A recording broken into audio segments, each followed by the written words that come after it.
Selamat siang, saya Regin Salsabila Hidayat, pembicara ketiga dari Universitas Negeri Malang.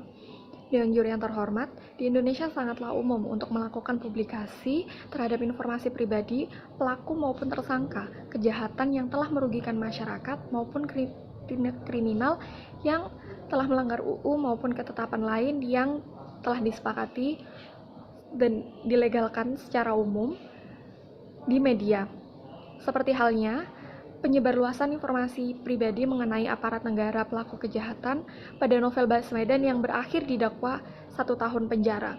Kami rasa hal tersebut telah merugikan bagi korban yang telah mengalami cacat seumur hidup maupun masyarakat umum yang beresiko untuk menghilangkan atau mengurangi kepercayaan terhadap hukum dan juga pemerintahan.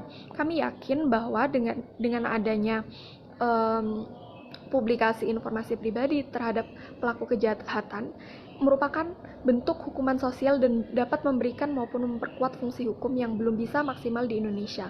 Oleh sebab itu, pada debat kali ini kami mendukung adanya publikasi informasi pribadi pelaku kejahatan maupun kriminal di media.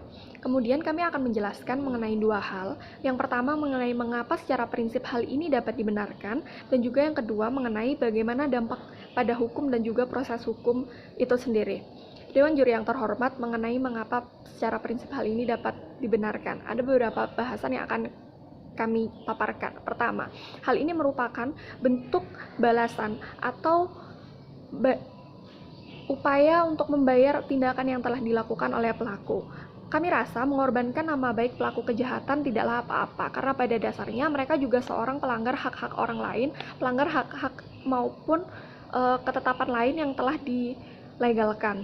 Mereka merupakan seorang pelanggar, sehingga kami rasa sangatlah layak untuk dipublikasikan. Hal ini untuk memperkuat dan juga menghilangkan rasa percaya pada masyarakat dan memaksimalkan fungsi hukum dan membatasi gerak sosial pada mereka. Yang kedua, kami rasa hal ini benar untuk memperkuat fungsi hukum di Indonesia. Kami rasa hal ini akan dapat memberikan efek jera yang lebih.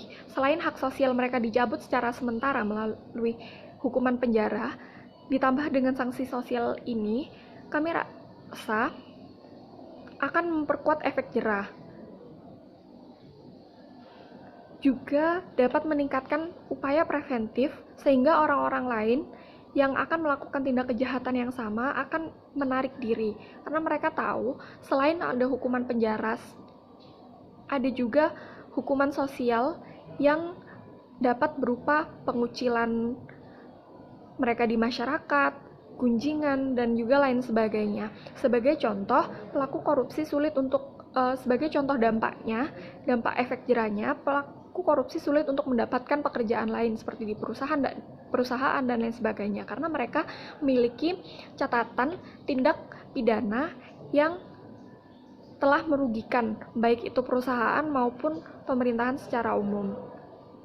Yang kedua, kami rasa hal ini sangat efektif untuk memberikan rasa aman, terutama pada korban. Dengan adanya masyarakat mengetahui secara umum identitas pribadi pelaku, mereka juga akan turut mengecam tindakan-tindakan yang telah dilakukan oleh pelaku, sehingga menimbulkan rasa bahwa korban tidak berjuang sendirian melawan kejahatan, bahwa banyak orang yang memberikan dukungan pada dia. Rasa aman semacam inilah yang pada akhirnya akan memberikan dampak baik secara psikis pada korban yang tidak yang belum sepenuhnya mampu diberikan oleh hukuman yang sekedar menghilangkan keberadaan orang itu di sosial masyarakat secara sementara.